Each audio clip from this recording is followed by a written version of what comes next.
राज्य सरकार द्वारा खेतर में पाक नुकसान ने लईने कृषि प्रगति एप्लिकेशन उपयोग करवा कह्युं छे। कृषि प्रगति एप्लिकेशन द्वारा खेडूतो खेतर अने पाक में थयेल नुकसाननो सर्वे छे जाते करी शकशे, जेने लईने सरकार द्वारा एक गाइडलाइन पण जाहिर करवामां आवी छे।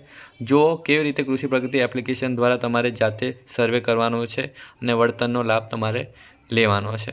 अने स्वागत है तमारुं डिजिटल सेवा गुजराती यूट्यूब चैनल पर। नवा है तो चैनल सब्सक्राइब कर लीजिए, बेल आइकनનું बटन है दबावी लीजिए, वीडियो नोटिफिकेशन સૌથી પહેલાં તમને મળી જાય। તો ચાલો આપણે જાતે ખેડૂત પ્રગતિ એપ્લિકેશન દ્વારા કઈ રીતે તમારે સર્વે કરવાનું છે। કૃષિ પ્રગતિ એપ્લિકેશન ડાઉનલોડિંગ કરવા તમને પ્લે સ્ટોરમાં કૃષિ પ્રગતિ લખશો એટલે પ્લે સ્ટોર પર મળી જશે એપ્લિકેશન। ડાઉનલોડિંગ કર્યા પછી તમારે લોગિન કરી લેવાનું છે। જે વખતે તમે ફાર્મર રજિસ્ટ્રી કરતી વખતે જે નંબર આપ્યો તો મોબાઈલ નંબર, તમારે મોબાઈલ નંબર નાખીને ઓટીપી મેળવવાળા બટન પર ક્લિક કરી લેવાનું છે અને તમારે लॉगिन કરી લેવાનું રહેશે। હવે લૉગિન કર્યા પછી તમને આવું કંઈ હોમ સ્ક્રીન પર તમને જોવા મળશે। તો અહીંયા તમને પાકનું નુકસાન મૂલ્યાંકન સર્વે કરવા માટે અહીંયા ક્લિક કરો, ત્યાં ટેબ પર તમારે ક્લિક કરી લેવાનું રહેશે અને તમારું જ્યાં અહીંયા ખેડૂત કાર્ડ એટલે કે ફાર્મર કાર્ડ તમને અહીંયા જોવા મળવાનું રહેશે। તો તમારે અહીંયા પાકનું નુકસાનવાળું ટેબ તમને જોવા મળી રહ્યું છે, ત્યાં ક્લિક કરી લેવાનું રહેશે। અહીંયા તમારે નુકસાનનો પ્રકાર છે સિલેક્ટ કરી લેવાનો રહેશે। ખાસ નોંધ, જે ખેતરનો સર્વે કરવા માટે તમારે ત્યાંની 100 મીટરની હદમાં રહેવું જરૂરી છે। તમારે નુકસાનની થવાને કારણો અહીંયા પસંદ કરવાનું રહેશે, જેમ કે ભારે વરસાદ, વાદળફાટી, વાવાઝોડું, દુષ્કાળ। એમાંથી જે તમારે નુકસાન થયું છે એ તમારે નુકસાન થવાના કારણો તમારે પસંદ કરી લેવાના રહેશે। જો અન્ય કોઈ તમે અસરગ્રસ્ત પાક ઉમેરવા માંગતા હોય તો તમારે અસરગ્રસ્ત પાક ઉમેરવાવાળા બટન પર ક્લિક કરી લેવાનું રહેશે। પાક નુકસાન પર ક્લિક કર્યા પછી પોતાનો ખેતરના સર્વે નંબર જોવા મળશે।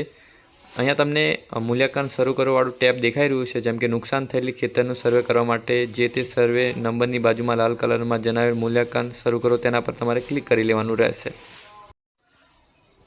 સર્વે નંબર પસંદ કર્યા પછી તે સર્વે નંબરની ખેતરની સીમા તમને જોવા મળશે, જે ચકાસણી કરી આગળ તમારે ક્લિક કરી લેવાનું રહેશે। જેમ કે ખેતરની સીમા તમને જોવા મળી રહી છે, ખેતરનો સર્વે નંબર તમને જોવા મળી રહ્યો છે। પછી આ બરાબર રીતે તમારે જોઈ લેવાનો છે। ખેતરનો સર્વે નંબર સીમા જોઈને તમારે આગળવાળા બટન પર ક્લિક કરી લેવાનું રહેશે। જો એક સર્વે નંબરમાં એક કરતાં વધુ પાકોને નુકસાન થયું હોય તો તમારે અસરગ્રસ્ત પાક ઉમેરોવાળા બટન પર ક્લિક કરીને તમારે એડ કરી લેવાનું રહેશે જે નુકસાન થયા એ પાકો। અહીં અસરગ્રસ્ત પાક વાવણીનો વિસ્તાર, અસરગ્રસ્ત વિસ્તાર, ફોટા જેવી માહિતી ચકાસણી કરી તમારે ટીક માર્ક પર ક્લિક કરી લેવાનું રહેશે। એટલે મિત્રો તમારે બરાબર રીતે બધી માહિતી છે જોઈ લેવાનું છે। પછી જ્યાં તમને એરો દેખાઈ રહ્યો છે તમારે ટીક કરીને તમારે સાચોવાળા બટન પર ક્લિક કરી લેવાનું રહેશે।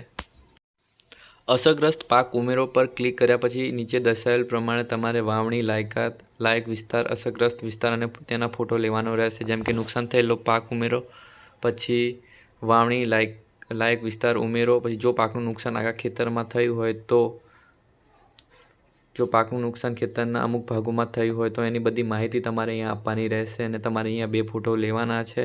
ફોટો પાડોવાળા બટન પર ક્લિક કરીને તમે જે નુકસાન થયું છે એના ફોટા તમારે પાડી લેવાના છે। પછી અહીંયા ઉપરની તમામ વિગતો તમારે બરાબર રીતે જોઈ લેવાની છે। પછી તમારે ફરી આગળ પર ક્લિક કરવાવાળું બટન છે ત્યાં ક્લિક કરી લેવાનું રહેશે।